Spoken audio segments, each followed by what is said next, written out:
Oh iya, sebelum kita mulai materi hari ini, alangkah baiknya kita berdoa menurut kepercayaan masing-masing. Berdoa dimulai.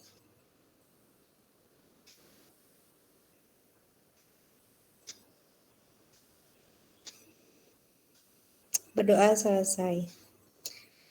Oke, Kak Afi, apa udah siap?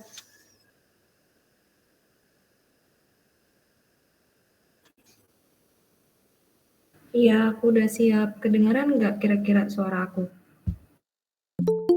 Kedengeran. Oke, guys.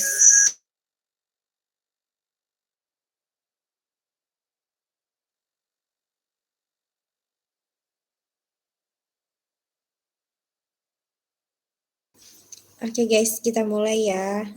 Dipersilakan Kak Afi untuk pemaparan materinya.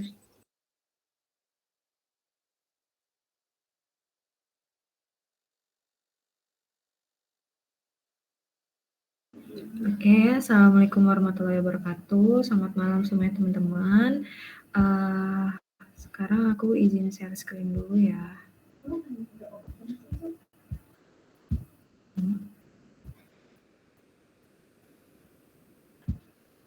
Udah kelihatan belum teman-teman? Udah. Oke.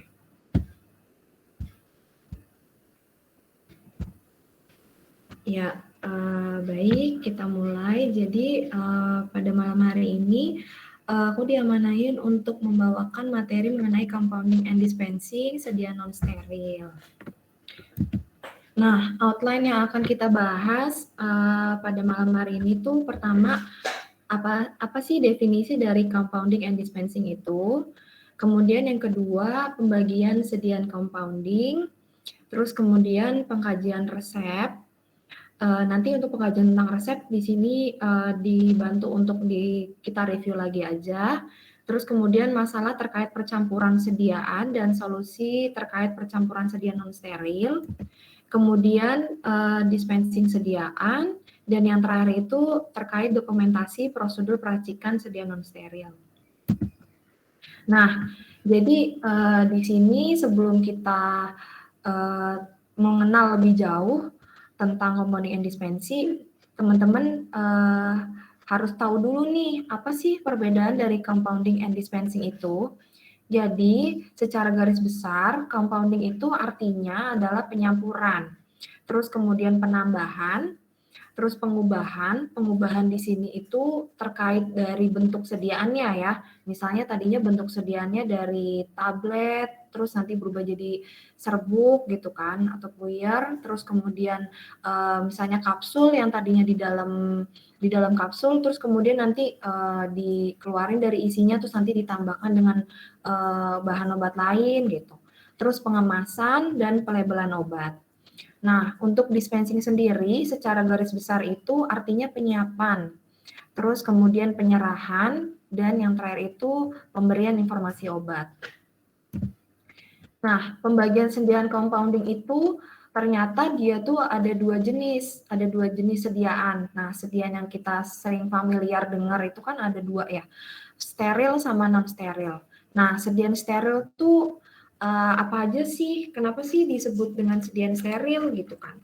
Jadi sediaan steril itu adalah pada saat metode atau caranya itu yang dilakukan sebelum atau selama proses peracikannya itu dia harus aseptik. Jadi harus dijaga banget gitu secara dari misalnya tekanannya berapa, terus jumlah jenis mikroorganisme yang diperbolehkan sesuai persyaratan itu gimana, terus harus menggunakan APD yang lengkap, terus harus ruangannya juga harus steril gitu kan.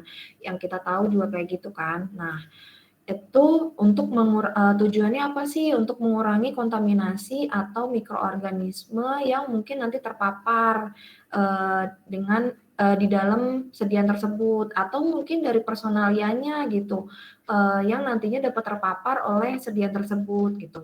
Contohnya yang kita sering tahu kan ada injeksi, infus, terus habis itu ada lagi obat-obat sitostatik ya. Ini kan juga sifatnya radioaktif.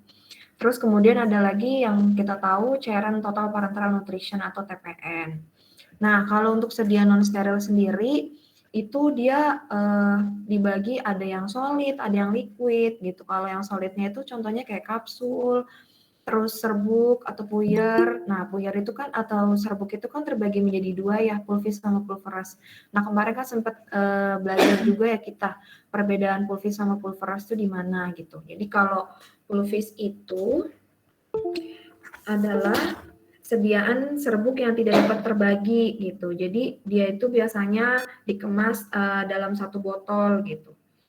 Terus kemudian kalau pulveras itu adalah serbuk yang dapat dibagi-bagi dalam bobotnya yang lebih kurang sama gitu, yang dikemas menggunakan dibungkus dan dikemas di mana penggunaannya itu untuk 1 kali minum gitu. Terus untuk sediaan semi solidnya contohnya kayak salep, terus krim, terus kalau liquidnya misalnya kayak racikan obat batuk hitam gitu, terus betadine solution dan lain-lain. Nah, sebelum kita lebih lanjut tahu gimana sih cara meracik atau compounding suatu resep. Nah, kita harus tahu dulu nih definisi dari resep itu sendiri. Jadi secara poin pentingnya adalah resep itu tuh permintaan tertulis yang dibuat dari dokter, baik itu dokter gigi, dokter hewan, terus kemudian dokter umum. Nah, ditujukannya tuh kepada siapa sih gitu. Ya, ditunjukkannya perantaranya itu adalah seorang apoteker.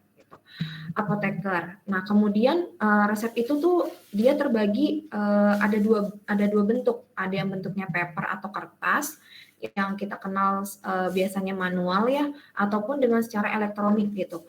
Yang zaman sekarang itu kebanyakan dokter udah by system order dari si resepnya gitu.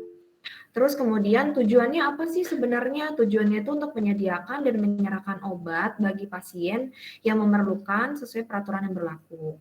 Nah, ini nih sesuai dengan peraturan Kemenkes nomor 73 tahun 2016 ya. Nah, kemudian ini pasti kita udah sering belajar nih. Resep itu disebut absah atau legal tuh kita melihatnya dari mana sih? Nah, ternyata tuh di dalam resep itu tuh terdapat substansi yang memang resep tuh harus punya gitu. Pertama itu inscriptio. Inscriptio itu adalah di dalam itu meliputi pertama harus ada nih nama dokternya, data dokter di resep.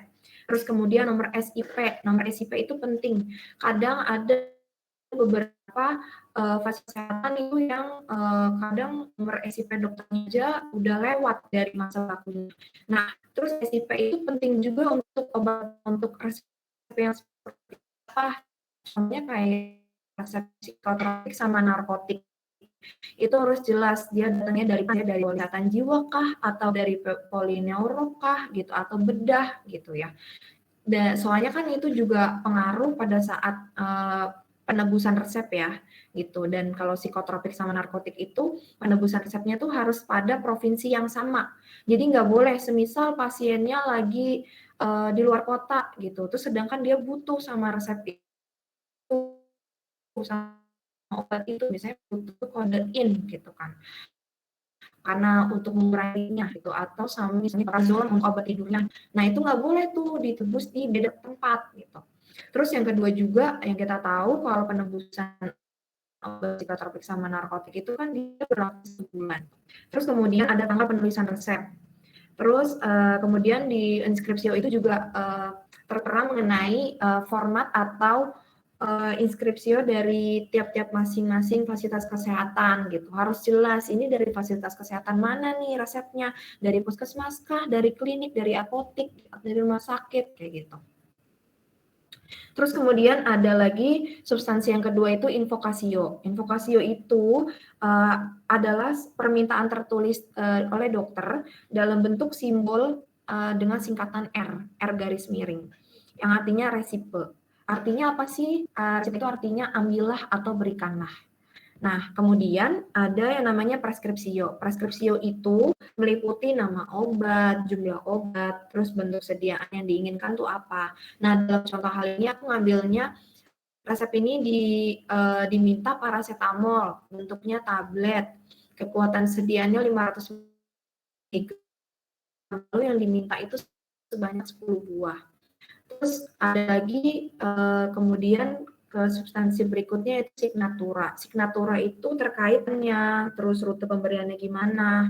Nah, interval pemberiannya tuh kapan. Nah, dalam hal ini tuh dia diberikan 3 kali sehari, 1 tablet, kondisinya sesudah makan. Terus substansi berikutnya itu ada subscriptio. Subscriptio itu adalah PTD atau paraf dari dokter penulis resep. Kenapa sih ini penting banget gitu? Karena suatu resep itu bisa sah atau absah itu atas dasar paraf dari dokternya gitu. Dan itu juga untuk menunjukkan legalitas dari si resep itu gitu. Terus yang terakhir itu pro. Pro itu diperuntukkan. Peruntukannya untuk siapa sih? Nah, dalam hal ini adalah identitas dari pasien. Nah, identitas dari pasien ini adalah poin penting atau krusial juga karena di situ harus mencantumkan nama pasien, terus kemudian umur itu penting, jenis kelamin itu kan juga mempengaruhi ya kan.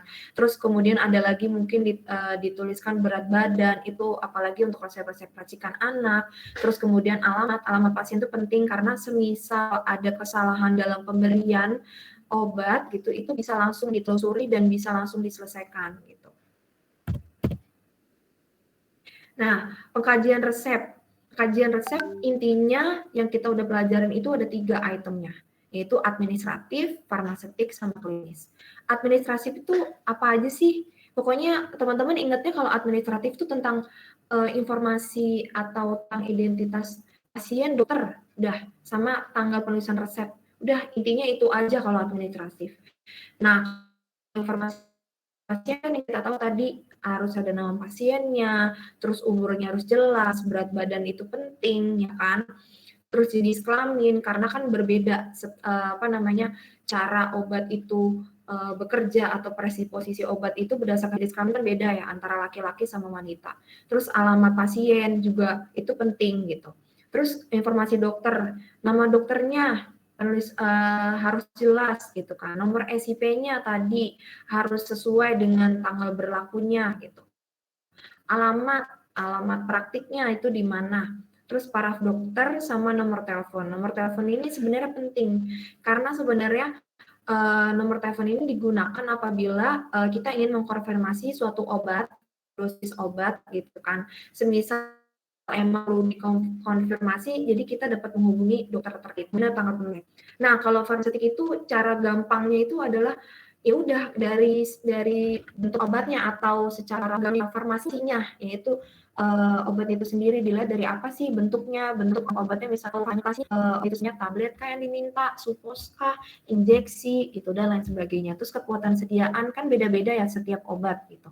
Terus stabilitas itu misalnya kayak obat racikan misalnya kayak obat sirup kering nih udah direkon, nah itu dia stabilnya dalam berapa hari gitu. Terus kemudian misalnya kayak suspensi kalau udah dibuka dia ketahanannya berapa hari gitu. Itu kan mempengaruhi efektivitas dari kerja obat itu sendiri. Terus kalau kompatibilitas itu terkait percampuran ya, apakah semisal setelah obat itu dicampur dengan bahan lain itu apakah bercampur dengan baik atau tidak gitu. Terus kalau klinis pokoknya yang teman-teman wajib tahu itu hafalin aja kayak 7 benar obat gitu kebanyakan. Contohnya misalnya kayak tepat nggak indikasinya, misalnya pasiennya keluhannya gastrointestinal, benar nggak sih kalau dokter misalnya ngasih obat misalnya dikasih obat lambung gitu, obat lambungnya misalnya dikasih sukralfat, bener nggak nih? Kalau dia cuman keluhannya misalnya hanya naik asam lambung tapi udah langsung kasih sukralfat gitu, nggak ada dari antasida dulu gitu, bener nggak nih kayak gitu.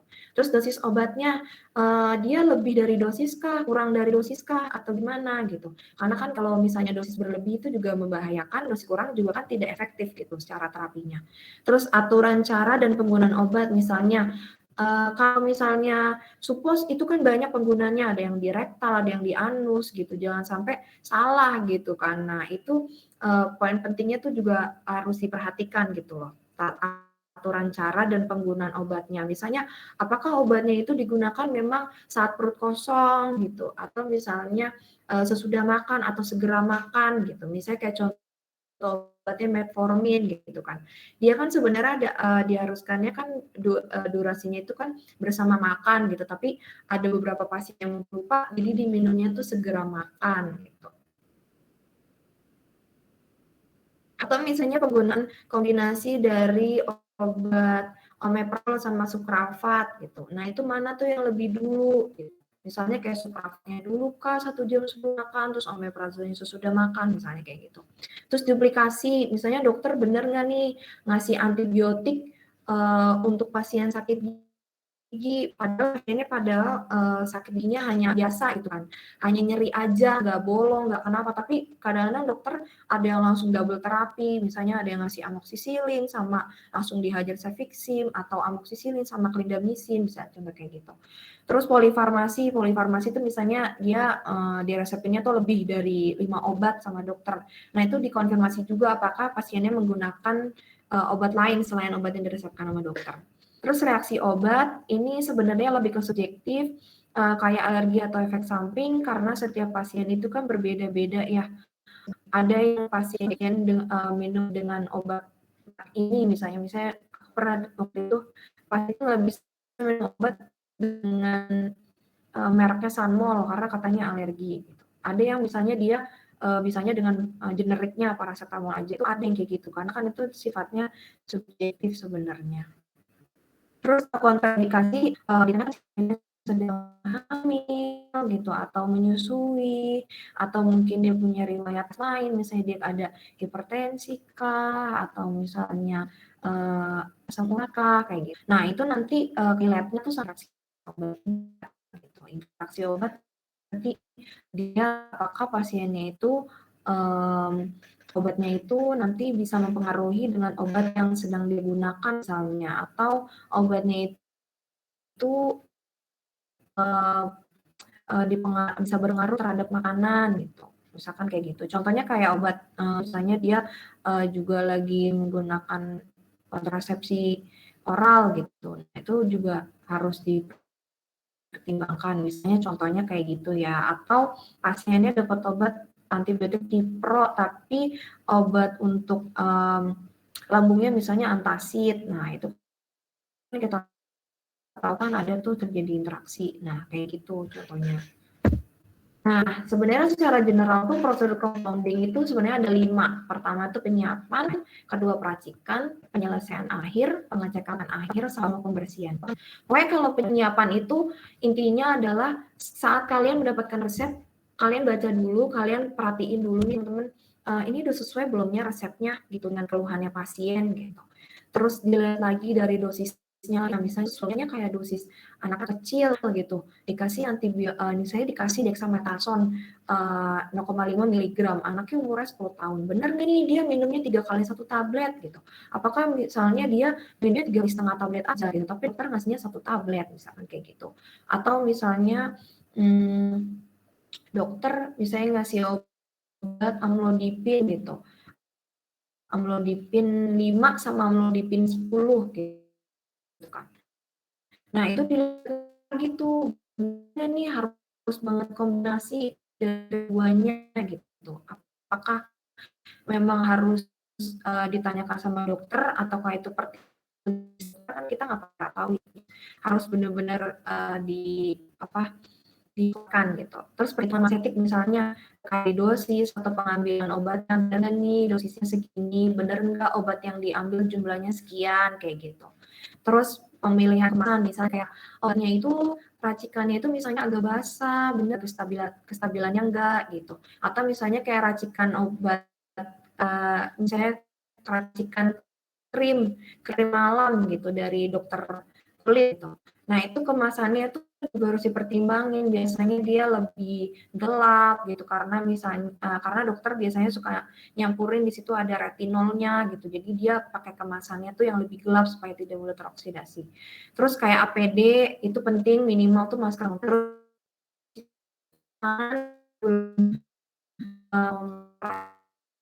kan. Terus area compounding itu bersih gitu. Alat yang digunakan juga harus bersih karena untuk mengurangi kontaminasi.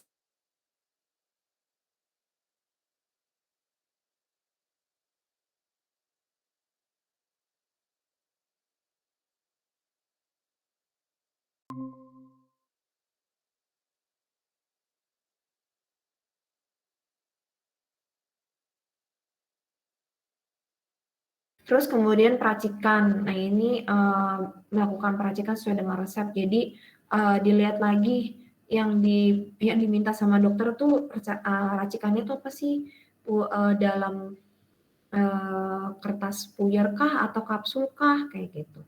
Terus yang diminta obatnya bener nggak jumlahnya sekian, nama obatnya sekian, kekuatan sedianya sekian gitu. Penyelesaian akhir, jadi dari setelah kalian udah disiapin, terus kalian udah racik, nah sebagai apoteker biasanya kalian nih harus paraf dulu nih, memberikan paraf, artinya tuh dicek lagi nih bener enggak nih, dirunut satu-satu gitu per item dari obatnya. Nah habis itu nanti diparaf. Diparaf ini adalah menyatakan bahwa kalian itu bahwa semua prosedur itu sudah sesuai dengan ketentuannya gitu. Terus misalnya memastikan identitasnya gitu, identitas pasiennya, terus jumlah yang tertera sesuai resep kayak gitu. Nah, penyelesaian akhir kalian itu melakukan pemeriksaan lagi gitu, dilihat lagi nih dari obatnya, misalnya warnanya udah merata atau belum, terus baunya masih sama atau enggak gitu. Terus terakhir itu memberikan informasi penggunaan dan memberikan label. Ini pada saat misalnya udah mau penyerahan ya.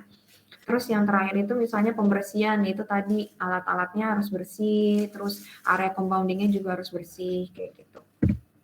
Nah, masalah terjadinya compoundingnya ada banyak nih. Intinya itu ada 6, yaitu dari kualitas. Kualitas itu biasanya lebih ke peralatan, perlengkapan, sama ruangan. Ya, apa namanya? Misalnya kalau alat itu misalnya kayak alat timbangan, kita nih alat timbangannya jangan sampai nggak pernah dikalibrasi gitu. Nanti kan mempengaruhi dari hasil penimbangan. Nah, terus kebersihan alat juga sama. Nanti bisa aja terjadi kontaminasi silang gitu. Misalnya sebelumnya habis digunakan untuk menggerus antibiotik gitu. Terus ternyata nggak bersih nih teman-teman, misalnya pada saat mencucinya gitu kan. Terus kita mau ngeracik lagi nih dengan obat lain, nah tapi kan masih ada tuh tertinggal serbuk-serbuk dari antibiotik tadi. Terus ternyata pasiennya itu dia alergi dengan obat golongan, misalnya dengan obat golongan penisilin gitu kan. Udah, itu bisa berakibat kemana-mana gitu loh terhadap dampaknya sama pasien gitu. Jadi sampai sejauh itu gitu ternyata.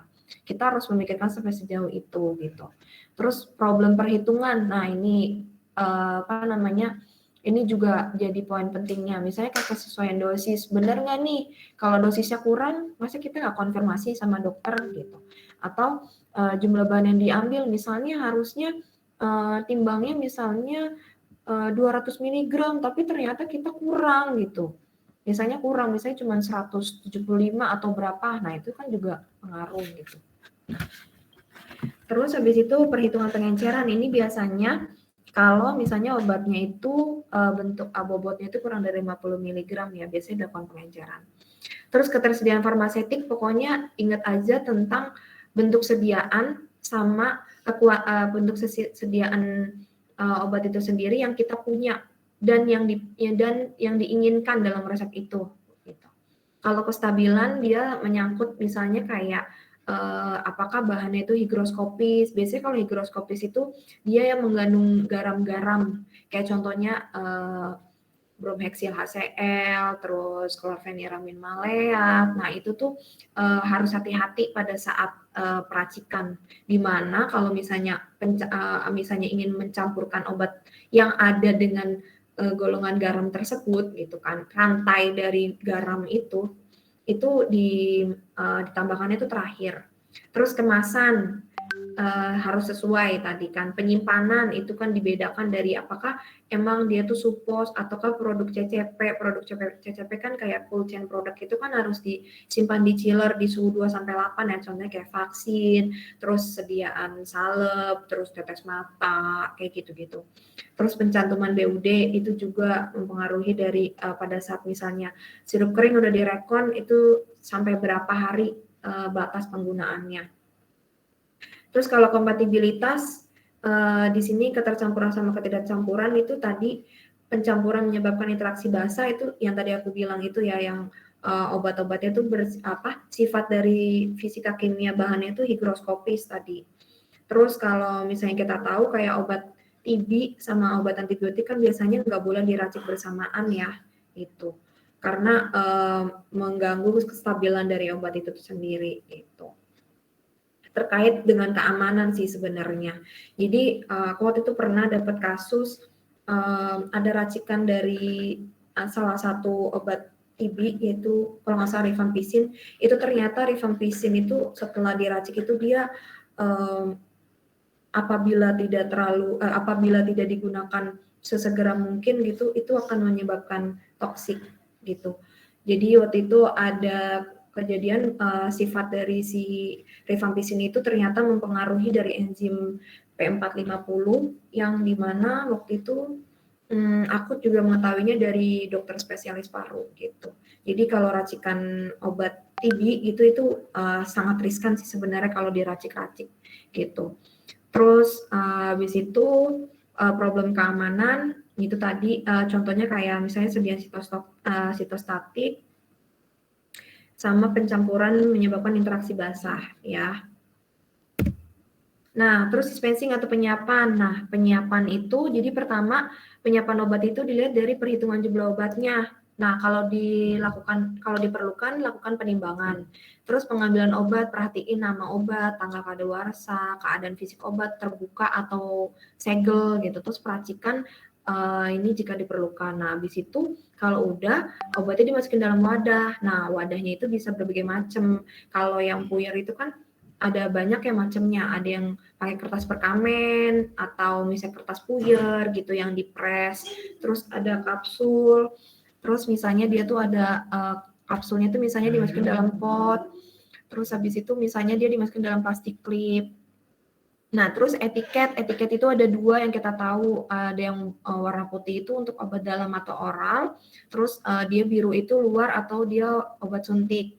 Nah, jangan lupa kalau untuk suspensi teman-teman cantumkan atau dikasih stiker atau ditulis boleh di etiketnya obatnya itu dikocok lebih dahulu. Terus kalau misalnya antibiotik jangan lupa kasih label dihabiskan gitu atau ditulis gitu.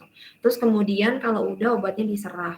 Nah, untuk terkait tentang wadah, nah kalau kapsul itu kan dia berdasarkan dari kekuatan sediaan obatnya ya, misalnya sediaannya tuh setelah ditimbang itu misalnya 250 mg, oh ya udah berarti dia pakai kapsul nomor 1 dengan bobotnya itu 0,4 gram kayak gitu. Jadi kalau yang ini nanti berdasarkan dari jumlah keseluruhan bobotnya berapa, nanti dibaginya berapa, nah nanti baru di range-nya ada di sekian kayak gitu.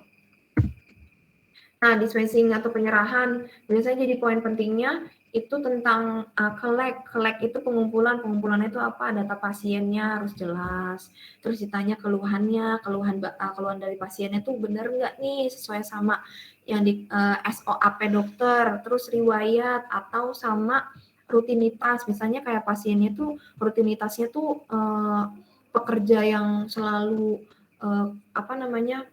sibuk atau enggak, terus riwayat penyakitnya apa sebelumnya, terus karakteristik gejala, misalnya gejala yang dialami itu apa sih gitu. Terus obat yang digunakan, misalnya kayak apakah obatnya yang dia menggunakan obat apa gitu sebelumnya gitu. Kalau assessment atau penilaian dia penetapan masalah, apakah benar-benar pasien ini sakitnya tuh ini loh, terus dia memang benar-benar membutuhkan obat ini gitu. Terus kalau plan and recommend itu biasanya ini udah ada recommend-nya itu dari kita, dari farmasi. Semisal sediaannya tuh nggak ada gitu. Nah, terus misalnya dokter kan pasti ngasih plan tuh secara farmakologi atau obatnya terapinya apa. Terus non farmakologi biasanya misalnya pasiennya keluhannya misalnya dispepsia atau apa gitu, mungkin nanti dikasih sarannya lagi kayak harus banyak makan kah atau gimana, atau mengurangi makanan-makanan yang misalnya bersifat asam atau minumnya harus banyak air hangat misalnya kayak gitu. Terus kalau rujukan misalnya semisal emang udah bener-bener nggak bisa gitu kan dengan menggunakan obat itu, nah mungkin dapat dirujuk misalnya ke spesialis lain gitu atau pokoknya spesialis yang memang bidangnya lagi gitu, lebih lagi gitu. Terus kalau PIO biasanya lebih kayak tata cara penggunaannya kayak gitu. Terus penyimpanan obat itu penting banget teman-teman. Jadi saat kita ingin memberikan informasi obat, jangan lupa penyimpanan obatnya seperti apa. Terus jangan lupa juga diberitahu tentang tanggal kadaluarsa obat karena itu penting banget ya gitu. Dan kadang-kadang di beberapa orang awam kan mungkin kayak sering banget tuh mereka suka beli satu obat tapi untuk rame-rame gitu. Misalnya kayak anaknya yang umur sekian sakit ini gitu. Terus misalnya kayak ada antibiotik contohnya, ini boleh nggak dipakai bareng buat kakaknya misalnya. Nah itu kan berbeda ya, apalagi kan berdasarkan berat badan biasanya kalau antibiotik. Nah itu tuh juga dari teman-teman tuh harus bisa harus bisa memberikan saran gitu atau penjelasan yang baik gitu kepada pasien gitu. Nah ini contoh etiket. Nah, contoh etiket itu kalau sesuai dengan ketetapannya itu pertama itu harus ada nama fasilitas kesehatannya. Terus di situ ada alamatnya. Terus habis itu nomor urut resepnya gimana. Terus habis itu aturan pakai. Nah, terus nama sama jumlah obatnya sama nama pasien. Nah, terus ada juga di situ ED-nya. Nah, syarat ruangan dan alat peracikan itu lebih kayak ke ruangannya tuh harus bersih, terus habis itu ventilasinya juga harus bagus, terus habis itu pendingin udara dikontrol karena itu penting ya untuk menjaga stabilan dari obat. Terus suhu sama kelembapannya juga. Nah, habis itu untuk cuci tangan itu juga sama alatnya tuh harus diperhatikan gitu dengan baik. Terus habis itu limbah disimpan dan dibuang secara berkala. Jadi setelah kita meracik itu harus benar gitu buangnya gitu. Terus pencahayaannya juga harus baik gitu. Nah, ini yang kemudian tentang BUD. BUD itu batas waktu penggunaan obat ya. Nah, kalau sirup kering biasanya kita tahu kan dia setelah direkon itu 7 sampai 14 hari. Terus kalau sirup biasa itu dia 14 hari ya. Jadi kalau misalnya sirup yang diracik, misalnya OBH nih, terus ditambahin misalnya dengan tambahan lain, misalnya ditambah sama CTM misalnya. Nah, itu tanpa pengawet. Nah, itu biasanya dia bertahan 14 hari. Nah, tapi kalau misalnya dia non-racik, itu dia 30 sampai 90 hari setelah dibuka dari kemasan. Nah, kalau tetes mata biasanya 28 hari nih setelah kemasannya dibuka. Tapi kalau yang bentuknya eye drop, tapi kalau yang bentuknya kayak mini dose itu dia 3 kali 24 jam penggunaannya gitu. Terus kalau racikan puyer ini dibagi lagi, kalau misalnya dia ED-nya lebih dari 6 bulan, nah itu BUD-nya tuh sesuai nih sama tanggal dari obatnya gitu. Tapi kalau misalnya tadi ED-nya kurang dari 6 bulan. Kalau ED-nya lebih dari 6 bulan, dihitungnya itu 25% dari sisa waktu penggunaan obat. Terus kemudian kalau suspensi itu 90 hari setelah dibuka. Terus kalau insulin itu dia 28 hari ya, 28 hari pada suhu 2-8, artinya tuh dia sebelum digunain gitu. Tapi kalau misalnya sesudah digunain, biasanya dia nggak perlu harus disimpan dalam suhu dingin 2-8 gitu. Suhu ruang aja juga nggak apa-apa kayak gitu. Nah, terus untuk salep sama krim itu dia 30 hari setelah pertama kali dibuka. Nah, kemudian udah mungkin ini aja terkait materinya. Nanti akan ada langsung contoh kasus ya dari aku.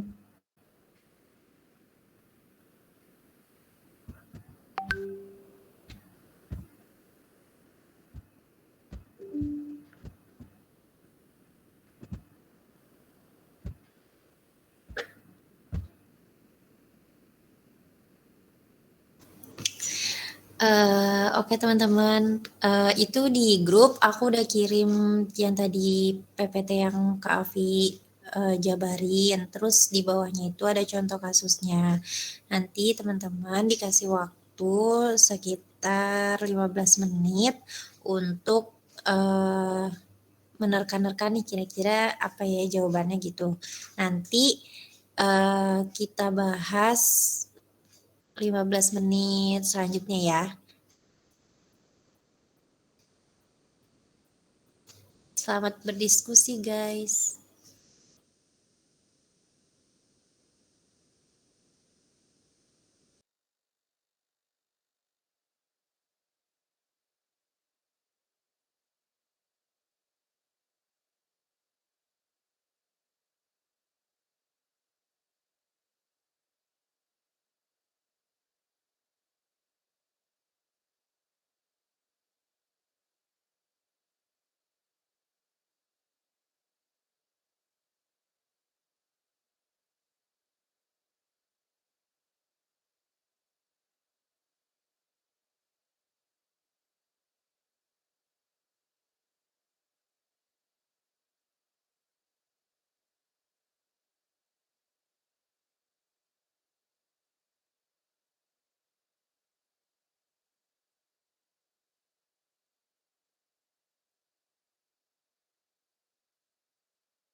Halo guys, kalian pada ngantuk ya? Enggak.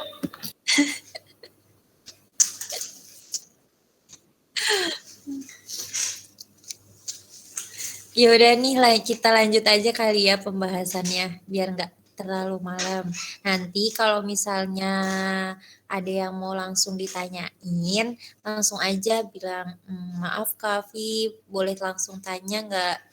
Langsung aja nanya apa gitu, nggak apa-apa, santuy aja ya guys. Silakan Kak Afi.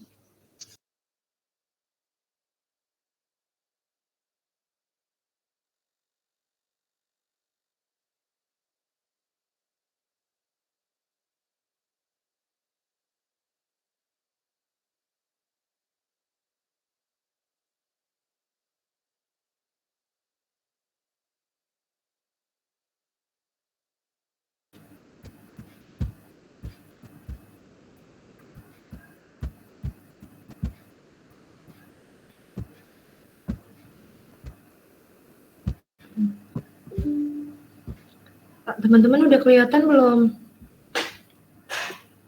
Udah. Oke, langsung dibahas aja ya. Jadi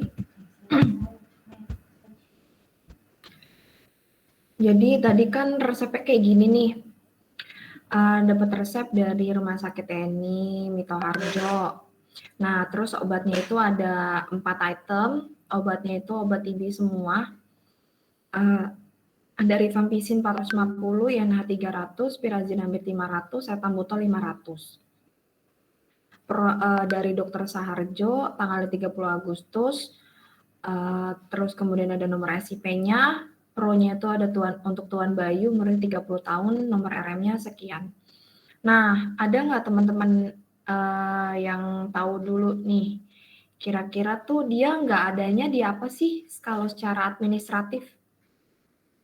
Ada yang bisa bantu aku nggak? Kira-kira nih nggak adanya apa nih si daya resep ini?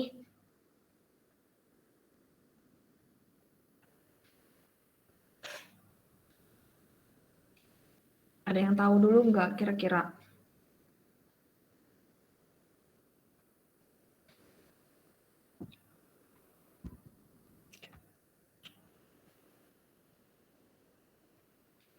Oke, jadi untuk checklist itemnya, kan di situ untuk yang pertama nama pasien kan ada tuh ya, nama pasiennya. Terus umurnya juga ada 30 tahun. Nah, berat badannya nih nggak ada, ya kan?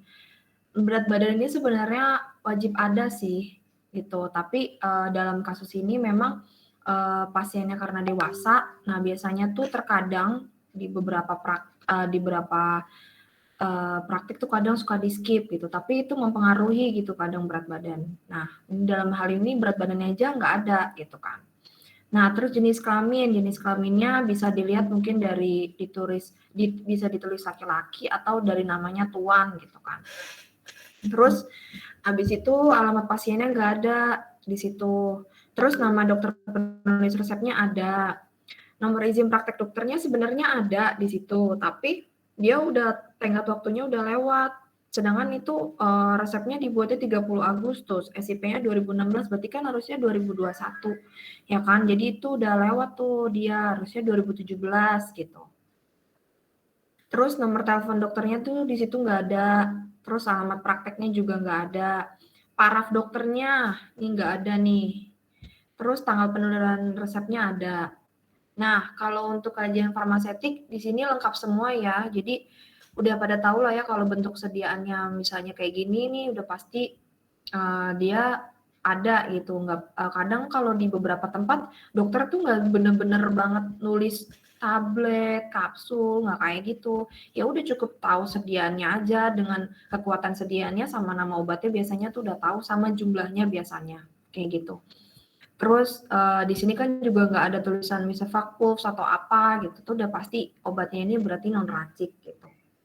Terus kekuatan sediaannya ada, stabilitasnya ya karena dia nggak diracik. Terus kompatibilitasnya juga ini kan nggak diracik ya, jadi tidak menimbulkan masalah gitu. Nah, terus kalau dari pembahasan kajian klinisnya, tepat indikasi, iya benar, ini pasiennya, ini dokternya dari dokter spesialis paru. Benar dong kalau dia indikasinya mau dikasih obat TB, tapi TB-nya satuan kayak gini.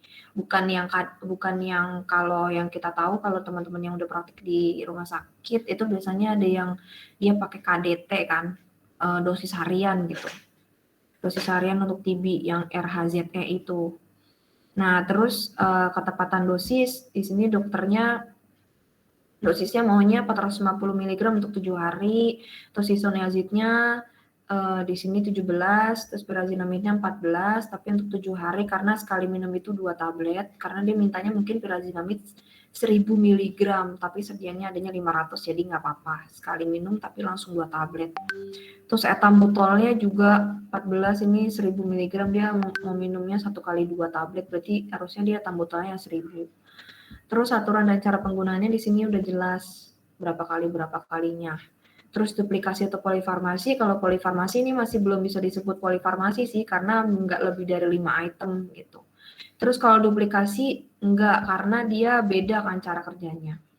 Terus kalau reaksi obat yang tidak diinginkan ini sebenarnya jarang sih kalau misalnya ini ada interaksinya gitu, karena kan penggunaannya juga beda-beda gitu. Terus kalau kontraindikasi di sini pasiennya nggak ada keterangan riwayat atau apapun gitu. Terus kalau interaksi obat, ya memang kalau obat TB diminumnya kebanyakan 1 jam sebelum makan atau saat perut kosong kayak gitu. Nah, ini contoh resep yang lengkap. Jadi ada nama fasilitas kesehatannya, alamatnya, nomor teleponnya, terus ini nama dokternya, terus ada tanggalnya, terus ini ada SIP dokternya, gitu kan. Terus ini ada paraf dokternya, terus ini ada nama pasiennya, terus ada alamat, ada nomor RM, kayak gitu. Nah, kalau yang salah perhitungan ada yang udah ngitung belum, teman-teman? Halo, ada yang udah ngitung?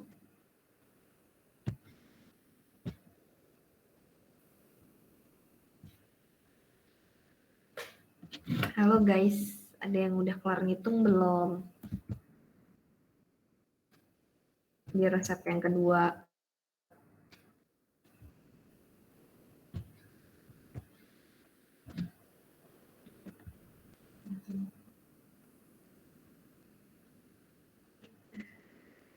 Oke, aku bahas aja ya sekalian.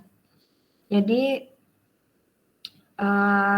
kalau dilihat dari resep obatnya, itu dia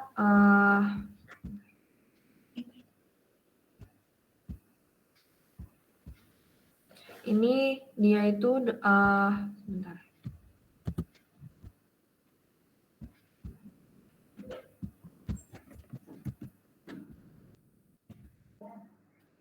Nah, ini resep obatnya itu dia Cevat kapsul 250 mg, CTM-nya 4 ml, prednisonnya itu 1 tab, disuruh Misovac Pulv DTD nomor 12, S2 DD Pulv 1. Untuk anak Nana, usianya 10 tahun, berat badannya 33 kilo. Terus di sini sediaannya itu diketahui sediaan Cevatnya itu 500 mg, prednisonnya itu 5 mg, CTM-nya itu 4 mg per tablet. Yang kedua itu disuruh ngitung perhitungan dosis minumnya berapa, terus gimana sih prosedur compoundingnya, terus masalah terkait peracikannya gimana, pengemasan dan pelabelan, sama BUD, ya kan? Nah, BUD-nya nih di sini Cefadroxil itu 7 Juni 2024, CTM itu Juni 2023, prednisonnya itu Juni 2024. Nah, kayak tadi kita mulai ini dari Cefadroxil. Cefadroxil itu kalau secara literatur dia itu kalau dosis anak itu dia 30 mg per kilogram berat badan, di mana terbagi 1 sampai 2 dosis terbagi ya. Nah, dia kan 250 mg. Terus puyernya mau dibikin 12 kan. Jadi dikaliin dulu nih 250 mg dikali 12, 3000. Nah, sediaan yang kita punya itu 500 mg. 500 mg dikali sama 1 kapsulnya berapa? Dapat nih 6 kapsul. Nah, terus perhitungan dosis harinya kan dia 30 mg nih per kilogram berat badan dikaliin sama berat anaknya tuh 33 kilo. Dapatlah nih 990. Ya kan? 990. Terus 1 sampai 2 dosis itu dosis terendah dosis minimumnya tuh 495. Nah, dosis maksimumnya tuh 990. Nah, dosis literatur 1 kali pakai dia kita hitung aja yang 2 dosis terbagi ya, 990 mg dibagi 2 dapat nih 495. Nah, dalam resep itu dia 1 kali pakainya kan 250. 250 kan lebih kecil dibanding 495, ya kan? Nah, kalau misalnya dia dosis sehari 250 dikali 2 500. Nah, berarti kan masih masuk nih dalam range. Karena kan dia 495 sampai 990 kayak gitu. Nah, terus ini untuk CTM-nya, dia dosis oralnya tuh 4 mg dalam tiap 6 jam atau 4 kali sehari ya. Maksimal itu 24 mg per hari. Nah, kalau misalnya dia dalam bentuknya serbuk 4 mg kalau dikali 12 kan 48 mg. Tapi kan dia bentuknya tablet ya tadi ya. Maaf, dia mintanya sediaannya itu kita adanya 4 mg. Jadi yang diminta 4 mg dibagi sama sediaannya 4 mg dikali 12 dapat nih 12 tablet. Ya kan? Nah, 1 kali pakainya itu dia itu 4 mg. Nah, seharinya itu berapa? Seharinya itu kan tinggal dikali 2, karena dia 2 kali sehari, 4 kali 2, 8. Nah, dosis dalam resep itu 4 mg, berarti kalau seharinya 8 mg, masuk dong dalam range, kayak gitu. Terus habis itu untuk dosis inisial prednison itu 5-60 mg per hari.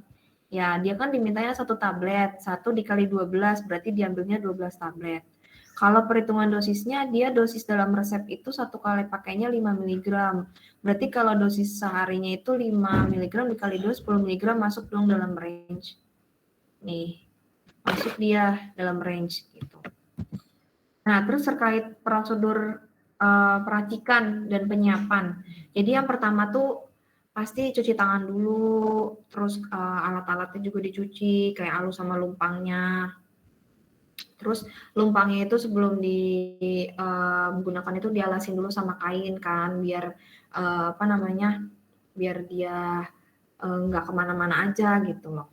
Terus habis itu menggunakan sarung tangan sebelum meracik sama masker. Terus habis itu persiapkan alat dan bahan. Nah, ini pertama nyalain dulu nih anak timbangannya, udah ditara apa belum gitu. Nah, kalau misalnya dia udah ditara gitu kan, siapin bahan obat yang pengen diracik gitu. Misalnya kayak tadi sefatnya, antibiotiknya diambil dulu semuanya, CTM-nya berapa, prednisonnya berapa. Nah, terus habis itu proses peracikan. Proses peracikan di sini jadi harus dipisahin antara si antibiotik sama si obat lain. Jadi nanti bakal ada 2 puyer yang diracik. Nah, proses peracikan antibiotik karena dia kan Cefat itu kan bentuknya kapsul ya.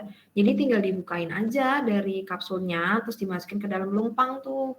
Nah, nanti digerusnya nggak usah terlalu lama, orang dia kan gampang kan udah homogen ya udah, jadi tinggal digerusin aja gitu. Terus habis itu yang kedua itu proses peracikan CTM sama prednison. Jadi yang pertama itu kalau mau meracik itu pertama yang bobotnya dia tuh lebih besar dulu, ya kan. Nah, dalam hal ini CTM itu kan dia yang tadi udah kita bahas, dia tuh termasuk obat yang memiliki ikatan garam. Nah, jadi dia tuh dimasukinnya terakhir. Jadi pertama nih prednison digerus dulu. Udah atau homogen dipisahin di kertas perkamen pertama. Ya kan? Terus yang kedua, masukin nih obat CTM, digerus. Nah, habis itu dimasukin perkamen, dipisahin lagi. Jadi kayak ada 2 kertas perkamen, ya kan? Di mana ada 2 serbuk antara serbuk prednison sama CTM. Nah, gimana cara nyampurinnya? Cara nyampurinnya tuh perlahan. Jadi pertama masukin dulu setengahnya prednison, habis itu ditambahin setengahnya CTM kayak gitu. Begitu seterusnya gitu. Jadi kayak biar kenapa sih harus setengah-setengah? Ya biar warnanya tercampur merata gitu. Biar dia homogen, biar warnanya tuh nyampur gitu. Nggak kepisah-pisah gitu loh. Nah, terus habis itu kemudian kalau udah diracik nih, udah tercampur kan, yang antibiotik ditimbang dulu semua bobotnya berapa. Misalnya bobotnya itu 5.000 lah atau berapa ya, 6.000 misalnya. Nah, itu 6.000 mg itu dibagi tuh sama 12, karena kan pengen dibikin 12 puyer, ya kan? Kalau udah dibagi 12 puyer, nanti dapatnya berapa? Misalnya 6.000 bagi 12 misalnya 500-an gitu kan. Ya udah berarti nanti kita harus nimbang tuh sebanyak 12 kali 500 mg itu gitu. Nah, kalau untuk pembuatan puyer itu kan dia ada 2 mekanismenya ya, ada yang pakai kertas perkamen sama kertas puyer. Kalau kertas puyer itu yang pakai sendok puyer itu loh, jadi nanti bisa dipres, ya kan. Tapi kalau kertas perkamen kan kita ngelipet tuh. Nah, kalau pakai kertas perkamen pada saat kita ingin ingin meletakkan obatnya gitu kan, ingin membagi si serbuknya itu, pastikan itu nggak boleh ada rongga gitu antara si kertas perkamennya gitu. Supaya apa? Supaya tidak tercecer gitu. Jadi supaya biar nggak tercecer dan kita tuh benar-benar bisa kelihatan bahwa itu tuh sama rata gitu. Nah, terus kalau udah antara si antibiotiknya udah selesai, terus si obatnya CTM sama prednisonnya udah, nanti kalau misalnya pakai kertas puyer kan dia bakal dipres tuh. Nah, dia dipres itu nanti menggunakan alat pres gitu. Dan jangan lupa kalau misalnya kalian menggunakan alat pres, dicek lagi apakah memang sudah terpres dengan rapat gitu. Jadi jangan sampai ada yang nggak kena pres. Kadang-kadang tuh ada alat pres tuh yang kayak nggak panas gitu loh, atau udah rada nggak begitu sensitif dia panasnya. Jadi kadang harus lebih dari 1 kali di presnya gitu. Terus untuk proses labeling, karena pakai kertas puyer nanti dimasukinnya tuh ke dalam plastik klip. Nah, pada saat pemberian etiket yang wajib banget diperhatiin tuh pertama nama fasilitas kesehatan, nama pasiennya, umur, jenis kelamin, terus kandungan obatnya apa yang diracik, sama cara penggunaan. Nah, kalau untuk penyerahan obat, ini harus dikonfirmasi lagi nantinya, nama pasiennya, terus apakah ada riwayat alergi atau sedang menggunakan obat lain, terus jelasin juga cara penggunaan tiap obatnya dengan baik dan benar. Kalau memang itu puyer antibiotik dihabiskan, ya dibilangin gitu, dihabiskan. Dihabiskannya misalnya untuk berapa hari gitu, kayak tadi 12 kertas puyer 2 kali sehari berarti untuk 6 hari ya penggunaan si sefatnya gitu. Terus kemudian masalah terkait peracikan. Masalah terkait peracikan ini dia tuh inkompatibilitas. Kenapa sih inkompatibilitas? Jadi si cefadroxil itu kan dia bentuknya kapsul ya kan? Kapsul yang dikeluarkan isinya gitu. Jadi setelah aku cari tahu dari beberapa jurnal itu bahwa kalau misalnya kita mencampurkan suatu sediaan yang memang di dalam kapsul,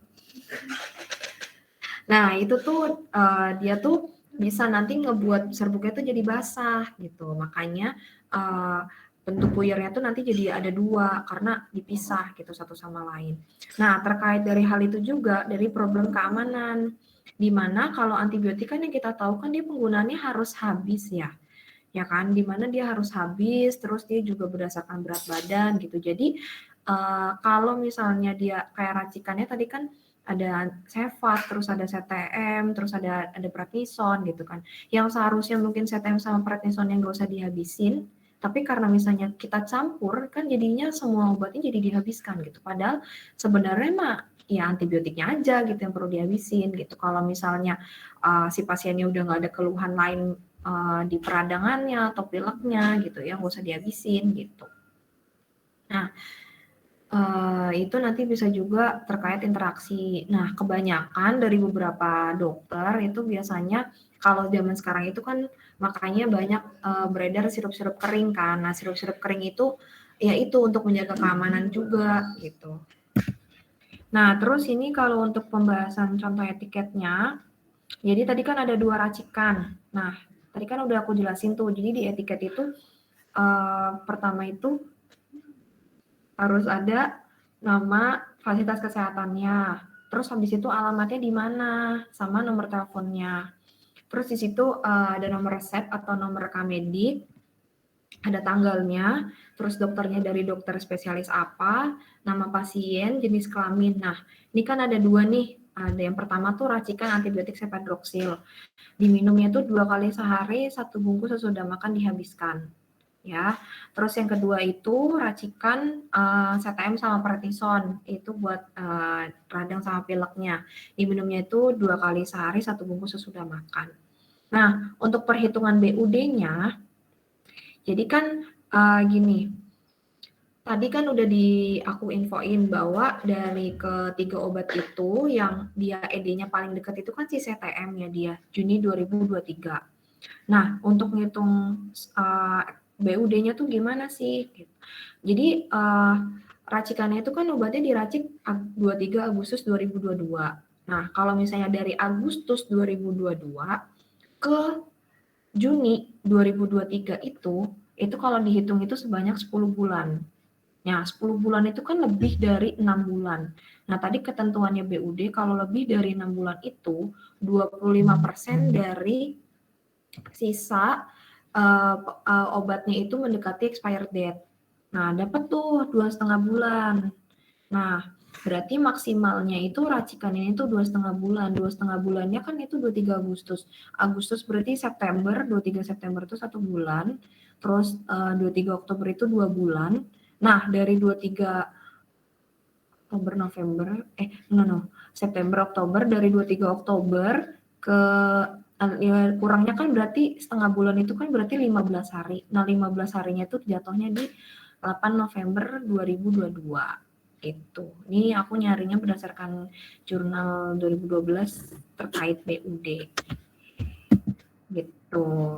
Oke, segitu aja pembahasan dari aku. Kalau misalnya ada yang mau nanya boleh ditanya atau bisa ketik aja di room chat Zoom-nya. Kak, mau nanya. Oke, boleh. Kan itu yang sifat kan dia sendirian nih, nggak dicampur sama yang CPM sama dua obat lainnya. Itu kok kenapa BUD-nya masih ngikutin perhitungan yang sifat sedangkan yang dua obat lainnya, sedangkan si sifat itu sendirian? Bukannya itu pakai BUD yang racikan, maksudnya BUD untuk si sifatnya sendiri gitu loh, maksudnya kan ada tuh ketentuan BUD untuk racikan yang puyer gitu ya, kalau nggak salah ya, atau gimana? Kenapa dia masih ikut perhitungan dua obat lainnya padahal sifat sendirian? Mungkin nanya kenapa sifatnya ngikutin si BUD-nya itu, BUD-nya yang lain. Iya. Jadi kalau aku melihatnya karena dari sininya, Cin. Karena dari yang ininya loh, ED-nya kan dia lebih dari 6 bulan. Makanya perhitungannya itu 25% dari sisa waktu penggunaan obatnya. Kayak gitu aku nangkapnya. Oh, jadi walaupun dia sendirian, kalau udah diracik lagi tetap 0,25 juta bagi 4 ya? Oke, makasih. Iya, kan udah dibuka juga dari sediaannya gitu. Pokoknya intinya sebenarnya tuh racikannya kalau misalnya sebenarnya gini loh, kalau misalnya antibiotik kan emang sebenarnya kan penggunaannya kan ini ya habis dalam 6 hari gitu kan. Misalnya kayak gitu. Nah, tapi kebanyakan itu kalau misalnya dia dalam bentuk puyer itu memang mengikuti gitu. Jadi mengikuti BUD dari ketentuan dari racikannya gitu, dari sediaannya gitu, Cin. Gitu. Beda dengan kalau misalnya dia direkon atau apa itu baru berbeda gitu. Jadi aku nangkepnya kayak gitu. Ada lagi yang ingin bertanya?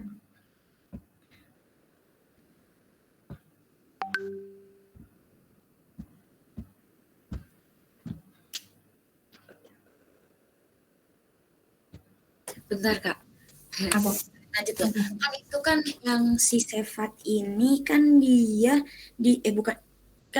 si Sefat ini diketahui dia ED-nya tuh di 2024 kan.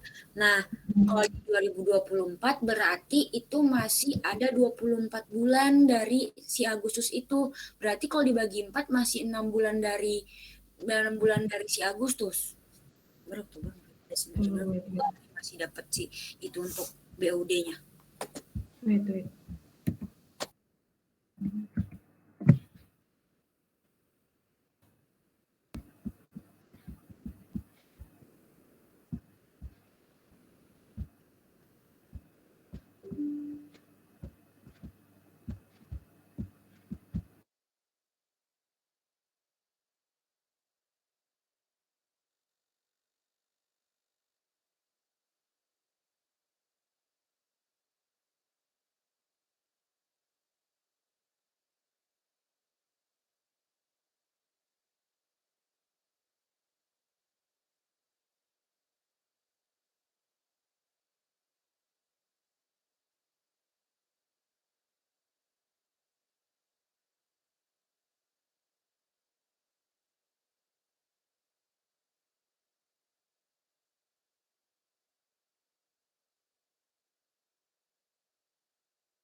maaf, kan si Sefatnya kan emang dia terpisah ya. Nah, terus kan habis itu dia udah dikeluarin kan dari puyernya kan. Udah dikeluarin dari dari kapsulnya. Jadi ED-nya itu benar mengikuti si 6 bulan gitu. Jadi dia kalau misalnya dari bulan Agustus berarti 6 bulan itu kan Agustus, September, Oktober, November, Desember, Januari, Februari. Berarti Februari 2023 gitu. Karena kalau misalnya 25% dari si ED-nya Saifat itu kan Juni 2024 kan dia hitungannya 22 bulan ya. Nah itu kita kan 5,5 bulan digenepin aja jadi 6 bulan. Ya udah dapat Februari. Jadi dia Februari 2023.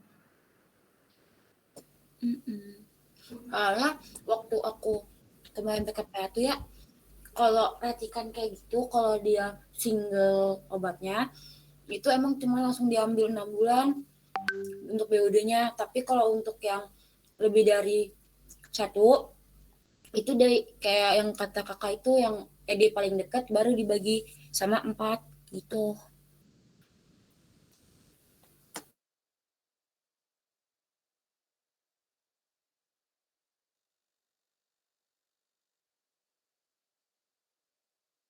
Terima kasih. Nah, makasih ya Encin koreksinya. Ada lagi yang bertanya?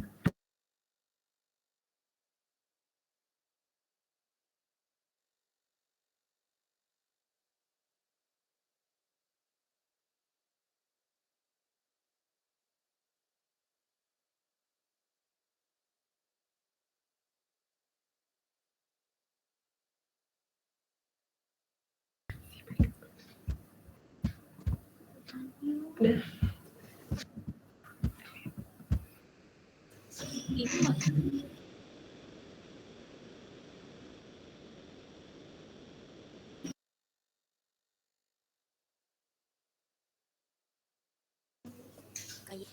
Guys, Halo, kenapa Yastin? Mau nanya? enggak, maaf.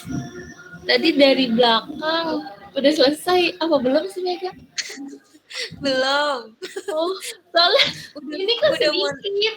ya udah mau selesai Justin, udah pembahasan. Ada yang mau nanya lagi nggak? Kirain mau nanya. Oh, enggak. Ketahuan banget ya Justin nggak dengerin ya berarti ya. Baru ya, baru. Ya udah guys, kalau nggak ada yang nanya lagi, makasih Ancin buat koreksinya. Makasih juga teman-teman yang udah join. Semoga ilmunya bermanfaat ya. Makasih juga buat Kak Afi udah jadi mentor. Makasih ya guys, selamat istirahat. Ya, makasih juga.